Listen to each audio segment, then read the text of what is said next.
नमस्कार दोस्तों, बहुत बहुत स्वागत है आप सभी का एक बार फिर से अतुल्य आरएस के इस डिजिटल प्लेटफॉर्म पर। दोस्तों, हमने शुरू किया था सेकंड ग्रेड अध्यापक भर्ती परीक्षा का पेपर फर्स्ट, और पेपर फर्स्ट में हमने सबसे पहले जो है राजस्थान के ज्योग्राफी को शुरू किया था, और इसमें यही हमारा टॉपिक था जो हमारे सिलेबस के अंतर्गत था दोस्तों।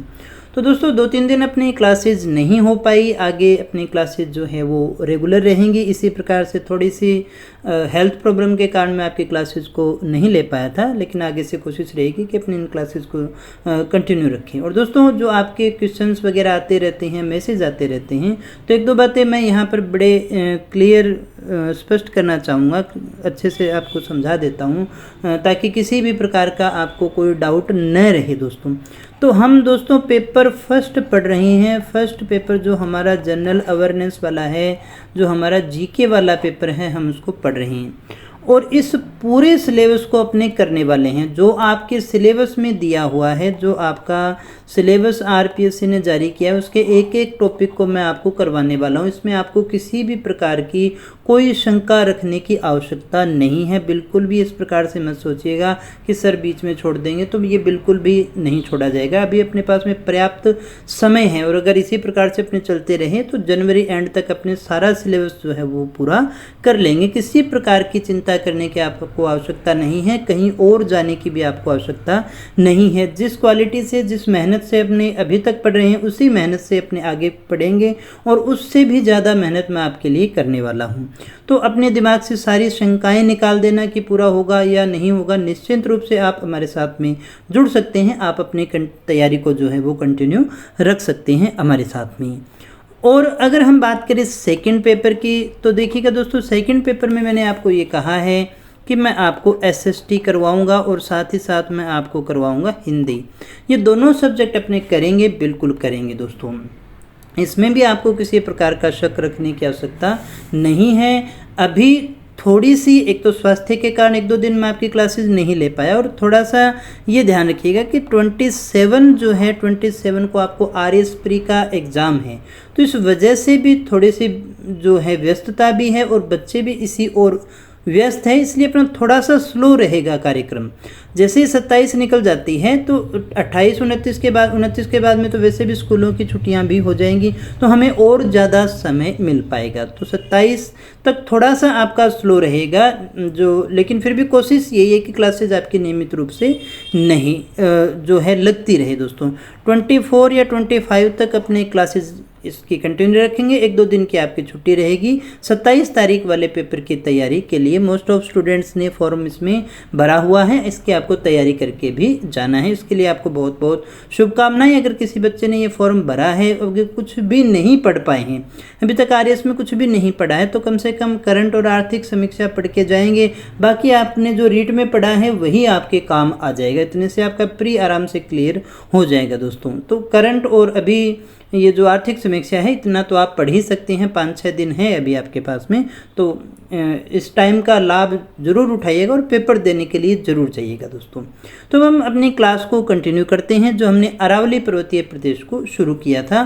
तो अरावली पर्वतीय प्रदेश के अंतर्गत देखिएगा दोस्तों, अरावली को हमने डिस्कस कर लिया था काफ़ी। हमने इसका जो डिवाइडेशन है वो देख लिया था, आबू खंड को भी हमने देख लिया था। अब हम इसके बाद में कंटिन्यू करते हैं। जो जो चीज़ें हमें यहाँ पर पढ़ने वाली हैं, जो जो चीज़ें हमें यहाँ पर सीखनी है, या मैं ये कहूँ कि जो आपकी परीक्षा में पूछी जा सकती हैं, तो डायरेक्ट अपने क्वेश्चन फॉर्मेट में ही देखते हैं जो जो आपसे प्रश्न पूछे जा सकते हैं। तो दोस्तों, सबसे पहले हम यहाँ बात करते हैं एक मुख्य पहाड़ी के विषय में, जिसका नाम है गिरवा। ये गिरवा क्या है, गिरवा किसे कहते हैं? काफ़ी इंपॉर्टेंट क्वेश्चन है, बहुत बार आपसे परीक्षा में पूछा जाता है। तो गिरवा क्या है प्यारे दोस्तों? गिरवा है उदयपुर में स्थित पहाड़ियाँ। तो आप इसको इस तरह से लिखेंगे, उदयपुर शहर के चारों ओर तस्तरी नुमा, तस्तरी यानी कि प्लेट, तस्तरी नुमा आकृति वाली पहाड़ियों की मेखला जो है, उसे ही हम क्या कहते हैं? गिरवा के नाम से जानते हैं। पहाड़ियों की जो मेखला है वो क्या कहलाती है मेरे प्यारे दोस्तों? वो गिरवा के नाम से जानी जाती है। यहाँ से भी आपसे बहुत बार प्रश्न पूछा जाता है। और एक चीज़ आप और यहाँ पर नोट कर सकते हैं, इसकी जो सर्वोच्च चोटी है मेरे प्यारे दोस्तों, इसकी जो सर्वोच्च चोटी है वो कौन सी है? तो इसकी सर्वोच्च चोटी है सज्जनगढ़। अगर आपसे पूछ लिया जाए कि गिरवा जो पहाड़ियों के मेखला है उसकी सर्वोच्च चोटी कौन सी है, तो उसकी जो सर्वोच्च चोटी रहेगी वो हमारी रहेगी सज्जनगढ़। यहाँ से आपसे प्रश्न पूछा जा सकता है। इसके बाद में दोस्तों एक आपको याद रखना है पहाड़ों की नगरी। अगर आपसे पूछ लिया जाए कि पहाड़ों की नगरी किसे कहेंगे हम, पहाड़ों की नगरी कौन सी है मेरे प्यारे दोस्तों? तो पहाड़ों की जो नगरी है, पहाड़ों की नगरी हम कहते हैं डूंगरपुर को।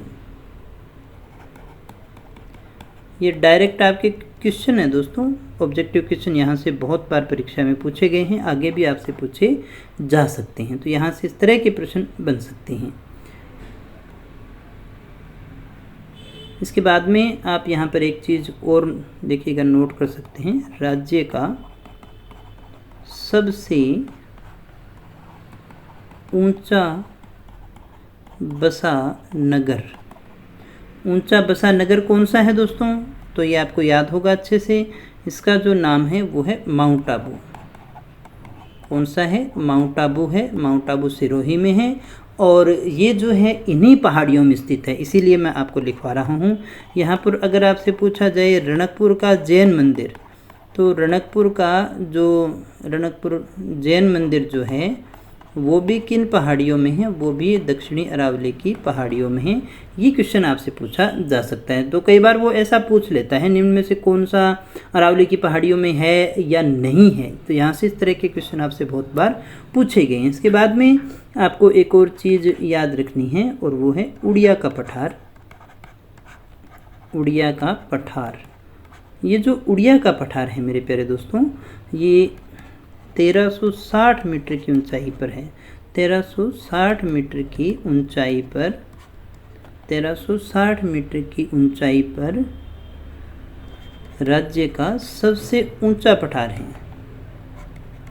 राज्य का सबसे ऊंचा पठार अगर आपसे पूछा जाए तो वो कौन सा होगा? वो उड़िया का पठार है। उड़िया का पठार राजस्थान का सबसे ऊंचा पठार है, ये आपको अच्छे से याद रखना है, इसके पास में ही है। और गुरु शिखर को तो हम अच्छे से पढ़ ही चुके हैं। एक लाइन और यहाँ पर आपको नोट करनी है जो आपसे बहुत बार परीक्षा में पूछी गई है, हिमालय व नीलगिरी, हिमालय व नीलगिरी पहाड़ियों के बीच सबसे ऊंची चोटी, या हम कहें सर्वोच्च चोटी कौन सी है प्यारे दोस्तों? राजस्थान में नहीं होती तो अपने बात ही क्यों करते, अगर अरावली में नहीं होते तो भी हम बात ही क्यों करते, तो वो है गुरु शिखर। तो वो कौन सी है मेरे प्यारे दोस्तों? वो है गुरु शिखर। इसके बाद में दोस्तों यहाँ हमने जो आगे देखना है वो है हमारा बोराट का पठार, जो आपसे प्रश्न बहुत बार पूछा जाता है। बोराट का पठार, बोराट का पठार ये क्या है मेरे दोस्तों? ये पठार कहाँ पर है? तो ऐसा क्वेश्चन आपसे पूछा जा सकता है। राजसमंद के कुंभलगढ़, राजसमंद में जो कुंभलगढ़ है, राजसमंद में कुंभलगढ़ से उदयपुर के गोगुंदा तक फैला जो पठार है, फैला पठार जो है उसे ही हम क्या कहते हैं? बोराट के पठार के नाम से जानते हैं मेरे प्यारे दोस्तों। हमने क्या कहा? बोराट का पठार क्या है? कुंभलगढ़ से गोगुंदा के मध्य फैला हुआ ये पठार है। ये क्वेश्चन आपसे बहुत ज़्यादा बार पूछा जाता है दोस्तों। ये माउंट आबू से 8 किलोमीटर दूर है, तो उसी के नज़दीक है, इसलिए यहाँ से प्रश्न आपसे पूछा जा सकता है। एक आपको यहाँ पर याद करना है जो पठार है हमारा लसाड़िया का पठार, लसाड़िया का पठार। तो ये लसाड़िया का पठार कहाँ है, इसको भी लिख लीजिएगा। ये उदयपुर में है। लसाड़िया का पठार कहाँ है? उदयपुर में है। यही क्वेश्चन आपसे पूछा जा सकता है। और ये है जैसमंद, जो हमारी झील है, जैसमंद के दक्षिण पूर्व में। ये जैसमंद के कहाँ है? दक्षिण पूर्व में है। और ये आपको इसको याद रखना है, सबसे ऊबड़ खाबड़ अगर पठार की बात करें, ऊबड़ खाबड़ पठार की बात करें, राजस्थान के सबसे ऊबड़ खाबड़ पठार की अगर बात करें तो वो कौन सा रह गया, वो लसाड़िया का पठार ही है जो राजस्थान का सबसे ऊबड़ खाबड़ पठार है। ये आपको अच्छे से याद होना चाहिए। इसके अलावा एक चीज़ और आप नोट कर सकते हैं, वो है मेवल। मेवल क्या है प्यारे दोस्तों, तो मेवल है बांसवाड़ा से डूंगरपुर, बांसवाड़ा व डूंगरपुर के मध्य का जो भूभाग है वो क्या कहलाता है, वो मेवल के नाम से जाना जाता है। ये क्वेश्चन भी आपसे बहुत बार पूछा जाता है। इसके अलावा जो दोस्तों आपसे क्वेश्चन पूछा जा सकता है, जो सबसे ज़्यादा इम्पोर्टेंट अगर हम बात करें तो वो रह गया हमारा ऊपरमाल का पठार। ऊपरमाल का पठार ये कहाँ है प्यारे दोस्तों, और ये ऊपरमाल का पठार क्या है, तो ऊपरमाल का जो पठार है वो है भैंसरोडगढ़ से बिजोलिया तक। भैंसरोडगढ़ से बिजोलिया के मध्य। दोस्तों ये सारे के सारे डायरेक्ट क्वेश्चन है जो हमसे परीक्षाओं में पूछे जाते हैं। तो ऊपरमाल कहाँ है, भैंसरोडगढ़ से बिजोलिया के मध्य का ये जो पठार है, और ये काफ़ी ज़्यादा उपजाऊ पठार है दोस्तों। जब हम किसान आंदोलन को पढ़ते हैं, बिजोलिया किसान आंदोलन को पढ़ते हैं, तो ये यहीं पर था, है ना। तो यहाँ इसलिए था क्योंकि यहाँ पर बहुत सारी खेती हुआ करती थी। तो आप देख सकते हैं ये पठार जो है वो काफ़ी उपजाऊ पठार है। तो ऐसे क्वेश्चन भी कई बार परीक्षा में पूछ लेता है, अपने कुछ भी छोड़ने वाले नहीं है दोस्तों। बस आप थोड़ा सा पेशेंस बना के रखिएगा, मैं आपको सारा कुछ करवा के जाऊँगा। फिर हम देखें कुकरा की पहाड़ियाँ या घुघरा की पहाड़ियाँ अगर आपसे पूछ ले तो ये एक ही है, कुकरा की पहाड़ियाँ या घुघरा की पहाड़ियाँ। कई बार तो वो यहाँ से मिलान करने वाला क्वेश्चन पूछ लेता है, वरना डायरेक्ट क्वेश्चन भी आते हैं। कुकरा की पहाड़ियाँ जो हैं वो हमारे राजसमंद में हैं। कुकरा की पहाड़ियों की बात करें तो कुकरा की पहाड़ियाँ कहाँ हैं, राजसमंद हैं, और ये जो है मेवाड़ व मारवाड़ के मध्य सीमा बनाती हैं। मेवाड़ व मारवाड़ के मध्य सीमा बनाने का ये काम करती है। ये बात आपको अच्छे से समझ में आ जानी चाहिए। उसके बाद में दोस्तों जो हमें यहाँ पर सीखना है, याद करना है, वो है हमारा मेसा का पठार। कौन सा पठार, मेसा के पठार की हम बात कर लेते हैं। तो मेसा का पठार कहाँ है, ये एक टोपी नुमा पठार है दोस्तों, ये तो याद रखिएगा। कैसा पठार है, टोपी नुमा पठार है। देखिएगा जैसे मान लीजिएगा ये था पठार, तो इसको नदियाँ जब काट देती हैं तो बीच में मेज की आकृति का रह जाता है। उस पठार को अपने मेज के आधार पर ही ये मेज से मेसा बना हुआ है, इसे अपने मेसा का पठार कहते हैं दोस्तों। तो ये वास्तव में क्या है, बेथोलित है। जैसे तो हमने बात भी की थी, ये सारा क्षेत्र जो है वो बेथोलित का ही आता है। इसके विषय में मैंने आपको पहले भी बताया हुआ है। तो ये मेसा का पठार जो है वो यही है। और इसके अलावा जो आपको इसमें याद करना है, कोई और क्वेश्चन अगर आपसे यहाँ से पूछा जा सकता है तो वो आपका रह गया भोमट का पठार। शायद ये अपने कर चुके हैं क्या, भोमट का पठार हमने कर लिया है, नहीं किया अभी तक, है ना। भोमट का पठार लिख लीजिएगा।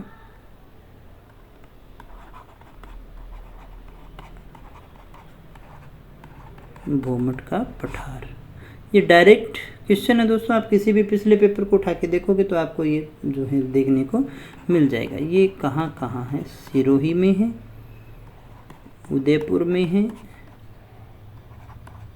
डूंगरपुर, बांसवाड़ा का जो सम्मिलित रूप है ये भोमट के पठार के नाम से जाना जाता है। भोमट का पठार जो है वो किस लिए जाना जाता है, विशेषतः हम अगर बात करें तो ये जो पठार है वो भील आंदोलन के लिए सबसे ज़्यादा जाना जाता है। ये भीलों का जो भगत आंदोलन चला था उसके लिए काफ़ी ज़्यादा प्रसिद्ध ये रहा था। जहाँ से आपसे कोई ना कोई प्रश्न पूछा जाए तो अब तो आप आराम से इन प्रश्नों में से निकाल लेंगे ढूंढ के, कहीं भी किसी भी प्रकार की कोई दिक्कत आपको होने वाली नहीं है। तो यहाँ थोड़ा सा और इस चीज़ को अपनी समझ लेते हैं। जैसे मान लीजिएगा ये हमारा रह गया उदयपुर। तो उदयपुर के चारों ओर जो हम तस्तरी नुमा पहाड़ियों की बात करें, तस्तरी नुमा जो पहाड़ी है उसे हम क्या कहते हैं, गिरवा कहते हैं। ये चीज़ आपको याद रखनी है। एक आपको याद रखना है यहाँ से गोगुंदा, गोगुंदा से लेकर के कुंभलगढ़ के मध्य का जो आपका पठार था, उस पठार को हमने क्या कहा था? उसे हमने कहा था बोराट का पठार। ये कौन सा पठार था? बोराट का पठार था। और यहीं आपको रागा और जरगा के बीच में आपको देखने को मिलेगी देशहरों की पहाड़ियाँ।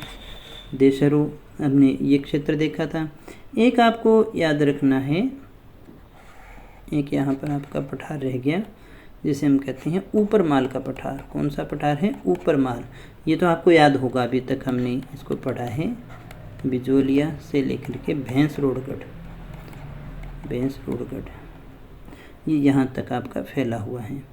और यहीं आपका है मेसा का पठार, जो अभी हमने कहा था नदियों के अपर्दन के कारण मेज की आकृति बन जाती है, इसलिए अपने इसे मेसा का पठार कहते हैं। ये मेसा का पठार है और इसके ऊपर ही है जो सबसे बड़ा दुर्ग माना जाता है राजस्थान का, जिसके लिए कहा जाता है गढ़ तो चित्तौड़गढ़ बाकी सब गढ़ैया। और यहीं पर आप देख सकते हैं एक हमारा पठार लसाड़िया का पठार। कौन सा पठार? इधर हमारा रह गया लसाड़िया का पठार। एक और पठार को अगर आप याद कर सकते हैं तो लास्ट हमने जिसकी चर्चा की थी डूंगरपुर, डूंगरपुर बांसवाड़ा, इसका जो सम्मिलित रूप है ना, सिरोही है, उदयपुर है, इन सब का जो मिश्रित रूप था उसे हमने क्या कहा था? भूमठ क्षेत्र कहा था। तो ये हमारे जो जो चीज़ें थी यहाँ पर आने वाली, ये सारी चीज़ें हमने बड़े अच्छे से डिस्कस कर ली हैं प्यारे दोस्तों। अब हम एक चीज़ और यहाँ पर देख लेते हैं जहाँ से भी आपसे प्रश्न पूछा जाता है, क्योंकि जहाँ पहाड़ियाँ होंगी वहाँ पर दर्रे भी होंगे। तो ये एडिंग डाल लेना, दक्षिणी अरावली के दर्रे, और दर्रों को हम नाल भी कहते हैं। नाल या दर्रे एक ही बात होती है। नाल या दर्रा क्या होता है? तो पहाड़ों के मध्य से निकलने का जो रास्ता होता है उसे ही हम क्या कहते हैं? दर्रे के नाम से जानते हैं। तो यहाँ पर कौन कौन से दर्रे हैं? तो यहाँ पर देखिएगा हाथीगुड़ा की नाल है, हाथीगुड़ा की नाल है जिसे आपको याद करना है। यहाँ पर है केवड़ा की नाल, दक्षिणी अरावली की बात कर रहा हूँ, यहाँ पर केवड़ा की नाल है। फुलवारी की नाल, ये आपने क्वेश्चन बहुत बार सुना होगा। सोमेश्वर की नाल, सोमेश्वर की नाल, देसूरी, ये सारी क्या है? देसूरी दर्रा कहें, ये सारी की सारी क्या है? नाल हैं जिसे अपने कह सकते हैं। दर्रा भी हम इसको कह सकते हैं प्यारे दोस्तों। तो यहाँ आप इसको थोड़ा सा समझ लीजिएगा। जैसे ये मान लीजिएगा हमारा राजस्थान रह गया,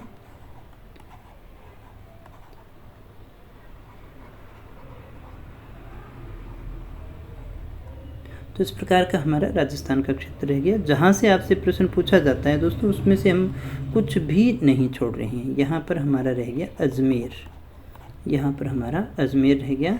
तो अजमेर में देखिएगा कौन कौन से दर्रे हमें याद रखने हैं, कौन कौन से मुख्य दर्रे हैं। बारघाट है, पीपली की नाल है या पीपली का दर्रा कह सकते हैं हम, और यहाँ पर है सूरा दर्रा या फिर सूरा घाट कह सकते हैं। यहाँ पर है कचवाली, कचवाली की नाल, यहाँ पर है शिवपुर घाट। ये सारे के सारे क्या हैं? यहाँ के मुख्य दर्रे हैं। एक आप यहाँ पर याद कर सकते हैं, ये हमारा रह गया बूंदी। तो बूंदी में देखिएगा जो आपसे पूछा जा सकता है, बूंदी का लाखेरी तो आपको याद ही होगा, सीमेंट वाला लाखेरी। इसके अलावा जो आप याद रख सकते हैं वो है जेतावास। इसके अलावा आप याद रख सकते हैं खटखड़, खटखड़। इसके अलावा यहाँ पर आप रामगढ़ याद रख सकते हैं। कौन सा गढ़? रामगढ़। ये क्वेश्चन जो हैं वो आपसे कभी न कभी पूछे जा सकते हैं। इसके अलावा जो सबसे ज़्यादा जाना जाता है दर्रों के लिए वो हमारा रह गया उदयपुर। यहाँ से काफ़ी दर्रे आपसे पूछे जाते हैं। यहाँ पर जो आपको याद करने हैं, यहाँ पर आप याद करिएगा केवड़ा की नाल, केवड़ा की नाल, यहाँ पर आप याद करिएगा फुलवारी की नाल सारी फेमस है, जहाँ से आपसे प्रश्न आते हैं। फुलवारी की नाल, यहाँ पर आप याद करिएगा देबारी की नाल, देबारी की नाल, और आप याद करिएगा सोमेश्वर की नाल, सोमेश्वर की नाल। तो ये सारे जो प्रश्न हैं वो आपसे पूछे जा सकते हैं। उदयपुर के अलावा आप अगर कुछ याद करना चाहें तो यहाँ पर हमारा रह गया राजसमंद। राजसमंद की बिल्कुल एग्जैक्ट लोकेशन पे मत जाइएगा, थोड़ा बहुत ऊपर नीचे हो तो। ये सिर्फ एक सांकेतिक है ताकि मैप में आए तो आप अच्छे से पहचान सके। झीलवा की नाल, झीलवा की नाल, खामली घाट, गोरम घाट, ये क्वेश्चन आपसे पूछे जाते हैं। इसके अलावा एक और आप याद कर सकते हैं यहाँ पे पाली। पाली में कौन सी है? हाथीगुड़ा, हाथीगुड़ा, और जो है देसूरी की नाल। ये इतनी सारी नाल है जो हमें याद करनी है। आराम से इसको मैप को बनाएंगे तो आपको अच्छे से याद रहेगा प्यारे दोस्तों, इसीलिए मैं यहाँ पर लिखवा रहा हूँ, अन्यथा तो अपने इसको छोड़ भी सकते थे।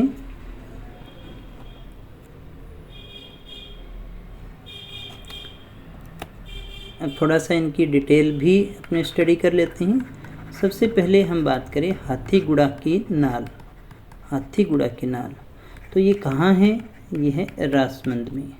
अभी हमने देखा है ना इसको, राजसमंद, ये जो हमारा राजसमंद, राजसमंद रह गया, इसी राजसमंद जिले में ही है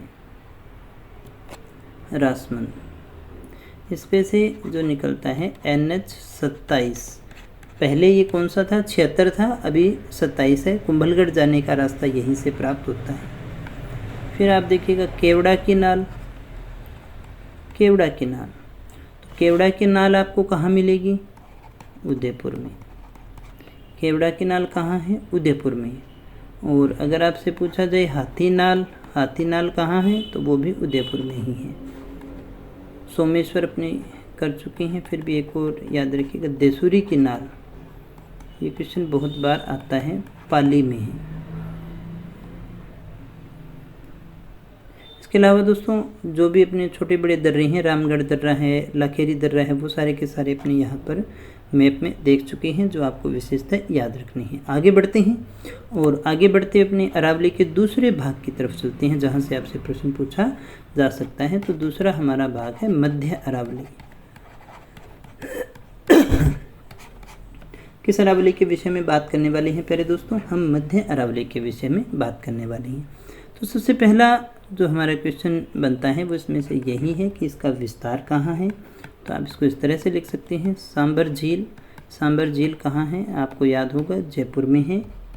जयपुर से टोडगढ़, टोडगढ़ कहाँ है? ये भी आपको याद होगा, अजमेर में है। अजमेर व देवगढ़ की पहाड़ी, देवगढ़ की पहाड़ी राजसमंद में फैला है। तो ये कहाँ कहाँ है? सांभर, टोडगढ़ और देवगढ़ की पहाड़ी राजसमंद, इसके बीच का है। विशेषता है अगर एक एरिया की बात करें तो यहाँ पर अगर इसका कहें कि इसका प्रतिनिधित्व कौन करता है, तो इसका प्रतिनिधित्व करता है अजमेर। और जो गैप्स आपको मिलेंगे वो मध्य अरावली में ही मिलते हैं, यानी यहाँ पर पहाड़ियों के बीच में आपको गैप देखने को मिलेंगे। इसके अलावा यहाँ पर अगर सबसे इम्पोर्टेंट आपका कोई क्वेश्चन पूछा जाता है तो इसकी जो मध्य अरावली की सर्वोच्च चोटी है, मध्य अरावली की सर्वोच्च चोटी कौन सी है, वो आपसे पूछा जा सकता है।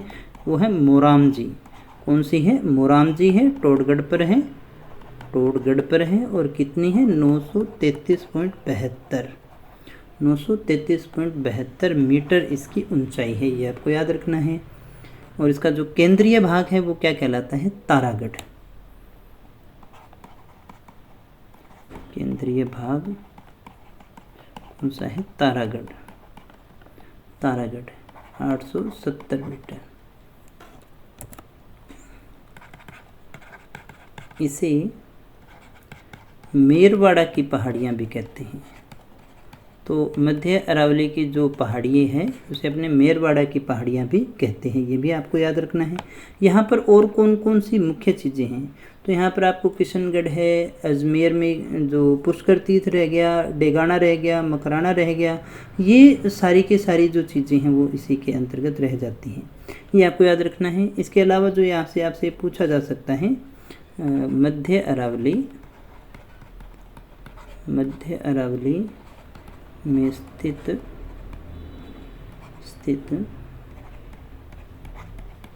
पहाड़ियों की औसत ऊंचाई, ताकि आपको पता चल सके कि कितनी है। इसकी औसत ऊंचाई जो है वो कितनी है, 700 मीटर है दोस्तों। कितनी है औसत ऊंचाई, मध्य अरावली में स्थित जो इसकी पहाड़ियाँ हैं उनकी औसत ऊंचाई कितनी है, 700 मीटर है। अगर आपसे पूछा जाए कि इसका निर्माण किससे हुआ है, तो इसका निर्माण जो हुआ है वो ग्रेनाइट चट्टानों से हुआ है। यहाँ से भी क्वेश्चन आपसे पूछा जा सकता है, जो इसका निर्माण हुआ है वो ग्रेनाइट के चट्टानों से हुआ है। यहाँ पर कौन कौन सी चट्टानें आपको मिलेंगी, तो यहाँ पर आपको मार्बल मिलेगा, संगमरमर आपने देखा होगा। यहाँ पर आपको क्वार्टजाइट मिल जाएगा, इसके अलावा ग्रेनाइट जो है इसकी प्रधानता रहेगी, ग्रेनाइट यहाँ पर काफ़ी ज़्यादा होता है दोस्तों। नाल अपने डिस्कस कर चुके हैं कि नाल किसे कहते हैं। नाल होता है पहाड़ों के बीच का कटा फटा जो रास्ता है दोस्तों। यहाँ पर जो मुख्य नाल है या जो दर्रे हैं उसको आप देखिएगा, कचवाली, पीपली, उदाबारी, स्वरूप घाट और देबारी, और ये सारे के सारे ही कहाँ हैं, अजमेर में हैं। सारे के सारे कहाँ हैं, अजमेर है। ये अजमेर से जोधपुर को जोड़ते हैं। इसके अलावा आप जो याद रख सकते हैं वो है बरदर्रा। ये अजमेर के पश्चिम में है। कहाँ है, ये अजमेर के पश्चिम में है, और ये जो है अपने आगरा अहमदाबाद को जोड़ता है। दर्रा जो होगा वहाँ पर हाईवे भी होगा, तो ये आपको अच्छे से याद रखना है। एक और आप याद रख सकते हैं, परवारिया। एक दर्रा है हमारा परवारिया दर्रा, अजमेर। इसके अलावा शिवपुरा और सूरा घाट, ये भी अजमेर में ही है। ये सारे के सारे जो हैं कौन से दर्रे रह गए, ये हमारे जो मध्य अरावली के दर्रे हैं। तो दोस्तों मध्य अरावली एक ऐसी अरावली पर्वत श्रृंखला रहेगी जो बहुत ज़्यादा बड़ी नहीं है, जिसकी ऊंचाई बहुत ज़्यादा नहीं है। पीछे हमने इसको कल जो है हमारी पीछे की क्लास थी उसमें हमने डिस्कस किया था। ये हमारी मध्य अरावली है।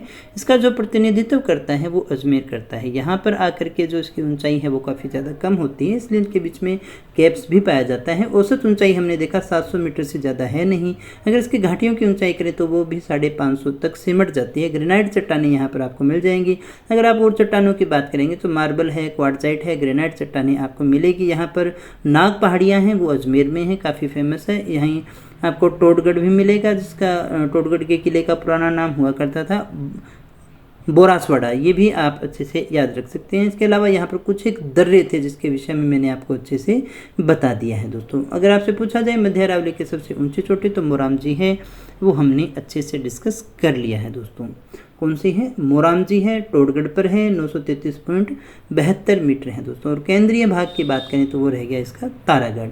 ये इतनी ही बातें थी जो यहाँ पर जाननी हमें आवश्यक थी। आगे बढ़ते हैं और उसके बाद में हम जो हमारा तीसरा इसका पार्ट है उत्तरी अरावली के विषय में थोड़ी सी बात कर लेते हैं, जहाँ से आपसे प्रश्न पूछा जा सकता है। मध्य अरावली में बहुत ज़्यादा कुछ जानने के लिए नहीं था।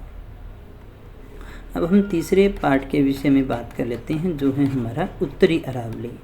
अभी अपने उत्तरी अरावली को देखते हैं। उत्तरी अरावली में क्या क्या हमें देखना है, क्या क्या चीज़ें हमें याद करनी है, ताकि हमारा कोई भी क्वेश्चन, किसी भी प्रकार का कोई भी क्वेश्चन आए वो रहे नहीं, हम सारे क्वेश्चनों को बड़े अच्छे ढंग से कर पाएँ। तो उत्तरी अरावली में सबसे पहले अगर आप लोकेशन की बात करें तो ये कहाँ से कहाँ तक रहेगी, तो आप इसको याद रखिएगा। राजस्थान में खेतड़ी, और खेतड़ी कहाँ है मेरे प्यारे दोस्तों? खेतड़ी है झुंझुनू में। खेतड़ी कहाँ रह गया? झुंझुनू से लेकर, खेतड़ी से लेकर सांभर झील तक, सांभर झील तक की जो अरावली है उसे हम कहते हैं। अगर हम इसमें क्षेत्र की बात करें कौन सा आ गया, तो क्षेत्र आप ले सकते हैं जयपुर, आप ले सकते हैं अलवर, आप ले सकते हैं सीकर, आप ले सकते हैं दौसा, आप ले सकते हैं करौली, और आप ले सकते हैं सवाई माधोपुर। इधर इन जिलों में ये विस्तृत रह गया। अगर आपसे पूछा जाए इसकी औसत ऊंचाई कितनी है, इस औसत ऊंचाई की पूछा जाए तो 450 मीटर जो है वो इसकी औसत ऊंचाई है। और इसका जो निर्माण हुआ है वो किन चोटियों से हुआ है, किन चट्टानों से हुआ है? निर्माण हुआ है क्वार्टजाइट और फाइलाइट चट्टानें जो हैं उनसे इसका निर्माण हुआ है, इन शैलों से इसका निर्माण हुआ है प्यारे दोस्तों। तो ये कुछ एक चीज़ें हैं जो आपको याद रखनी है, यहाँ से आपसे बहुत बार प्रश्न पूछा जाता है। अगर आपसे पूछा जाए उत्तरी अरावली का सर्वोच्च शिखर कौन सा है, सर्वोच्च शिखर कौन सा है, तो सर्वोच्च शिखर यहाँ का रह गया रघुनाथगढ़। कौन सा रह गया?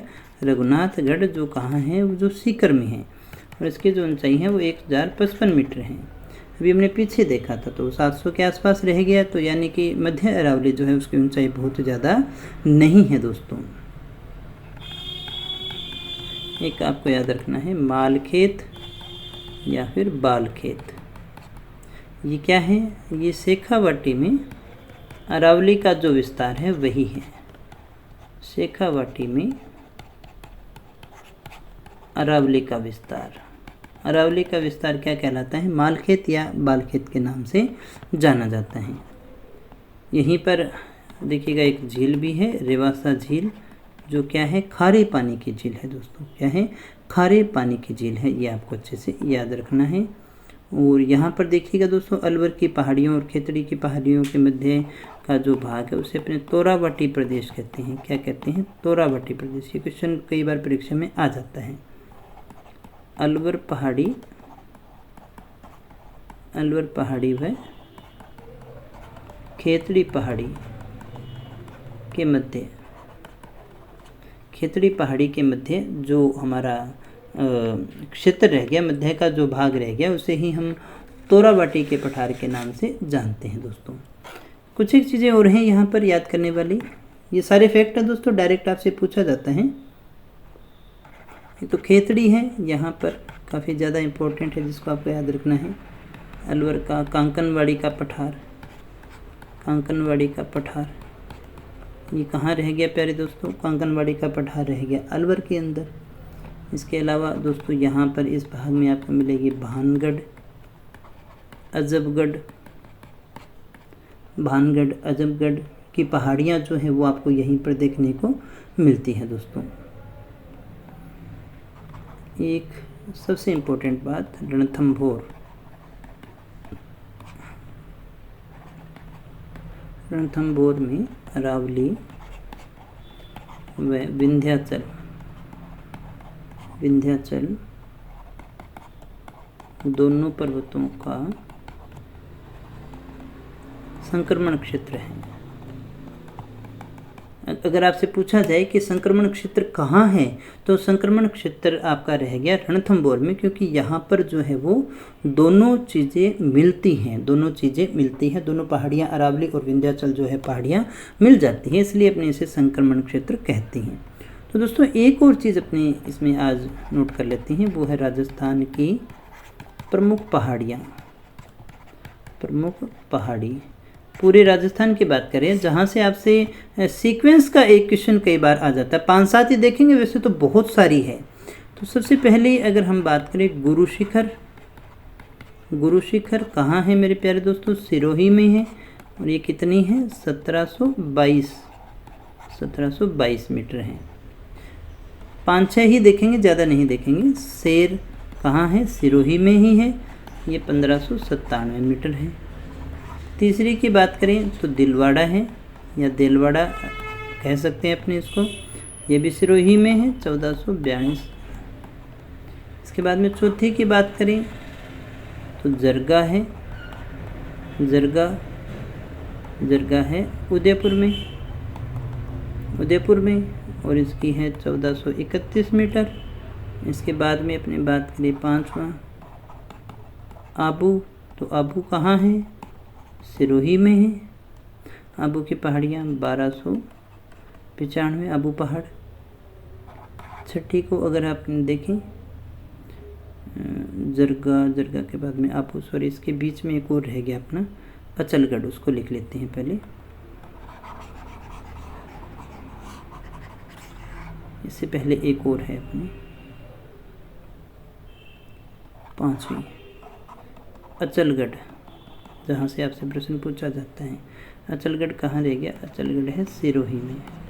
अचलगढ़ कहाँ है? सिरोही में है और इसकी है 1380 मीटर। हालांकि ये बिल्कुल एग्जैक्ट फैक्ट नहीं पूछता कितनी किसकी ऊंचाई है, लेकिन आपको फिर भी थोड़ा सा याद होना चाहिए। अचलगढ़ के बाद में है